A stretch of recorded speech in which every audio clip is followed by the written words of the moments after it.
क्या न्याय केवल सजा देने का नाम है, या फिर सत्य का साथ देना और धर्म की रक्षा करना ही असली न्याय है? आज शिव जी की ये वाणी आपको न्याय का वास्तविक अर्थ समझाएगी। हेलो, सफ़र के साथ में मैं हूँ अशिमा। आप सभी का बहुत बहुत स्वागत है। पिछले एपिसोड में हमने क्षमा की अद्भुत शक्ति को महसूस किया था और आज आप सुन रहे हैं 22 नंबर एपिसोड में आज की कहानी न्याय। दोस्तों, जब हम न्याय की बात करते हैं तो हमारे मन में अदालत और कानून के विचार आते हैं, लेकिन महादेव की दृष्टि में न्याय का अर्थ इससे कहीं अधिक गहरा है। न्याय का अर्थ है सत्य को पहचानना और बिना किसी पक्षपात के धर्म का मार्ग चुनना। एक समय की बात है, एक समृद्ध राज्य में राजा विक्रम राज करते थे। राजा अपनी न्यायप्रियता के लिए पूरी दुनिया में जाने जाते थे। उनके दरबार में कभी किसी के साथ अन्याय नहीं होता था।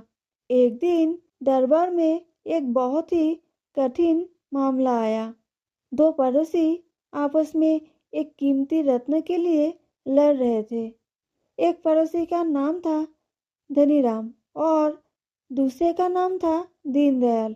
धनीराम बहुत प्रतिभाशाली और अमीर था, जबकि दीनदयाल एक साधारण गरीब किसान था।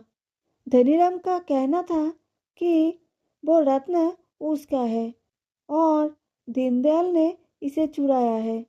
वही दीनदयाल रोते हुए कह रहा था कि ये रत्न उसके पूर्वजों की आखिरी निशानी है और धनीराम ने उसे धोखे से हड़प लिया है। धनीराम ने अपने पक्ष में कोई झूठे गवाह पेश किए। गवाहों की बातों से ऐसा लग रहा था कि धनीराम ही सच बोल रहा है। राजा विक्रम उलझन में पड़ गए।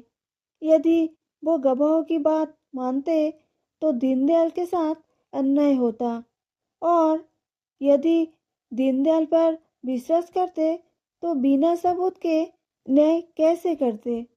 राजा ने न्याय के लिए शिव मंदिर में प्रार्थना की। उन्हें शिव जी की एक सीख याद आई। न्याय वो नहीं जो केवल आंखों से दिखे, बल्कि वो है जो हृदय और सत्य की कसौटी पर खड़ा उतरे। अगले दिन राजा ने एक युक्ति निकाली।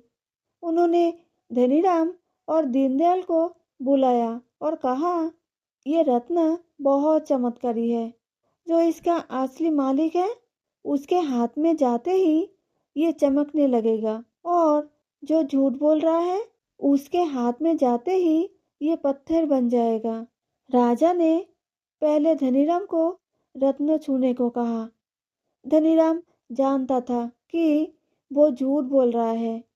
उसके मन में डर समा गया कि कहीं रत्न पत्थर न बन जाए और उसकी चोरी पकड़ी न जाए।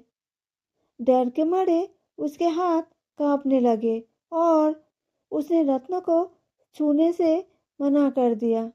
वही दूसरी ओर जब दीनदयाल को रत्न दिया गया तो उसने निडर होकर और पूरी श्रद्धा के साथ रत्न को अपने माथे से लगा लिया।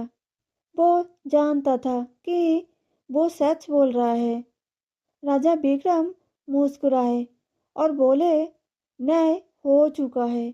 सत्य को किसी बाहरी प्रमाण की आवश्यकता नहीं होती।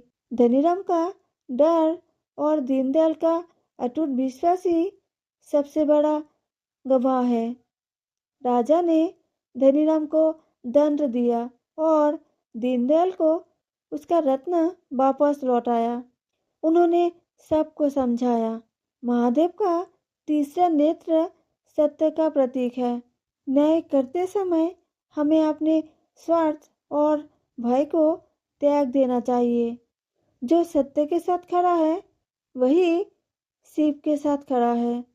न्याय का उद्देश्य केवल दंड देना नहीं, बल्कि सत्य की स्थापना करना है। इस घटना के बाद पूरे राज्य में राजा विक्रम की न्यायप्रियता की चर्चा और भी बढ़ गई। लोगों ने समझा कि न्याय वो धर्म है जो समाज को जोड़े रखता है।